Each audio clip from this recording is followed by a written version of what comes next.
My husband ghosted me while I was in labor and missed the birth of our child, so my brother pranked. So my husband and I got into a fight prior to the birth of our daughter a week ago when he casually suggested a paternity test for our daughter when she was born. To be clear, this was completely out of the blue with no wanting or reason. I'm a homebody who works remotely with no male friends other than my brother. I told him that he was accusing me of infidelity, and he said he just wanted to be sure and kept bringing it up until I told him after 3 days of him asking and the stress starting to make me physically ill, that I didn't want to talk to him and left for my brother's house. I called him while I was gone and tried to work it out, but he refused.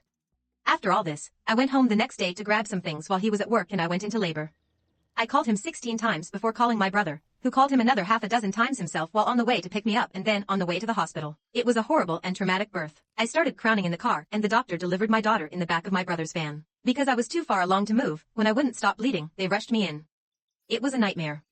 My brother's wife, who is a nurse, even told me she honestly thought I wouldn't make it. I also opted for a hysterectomy as it came to that or something more dangerous.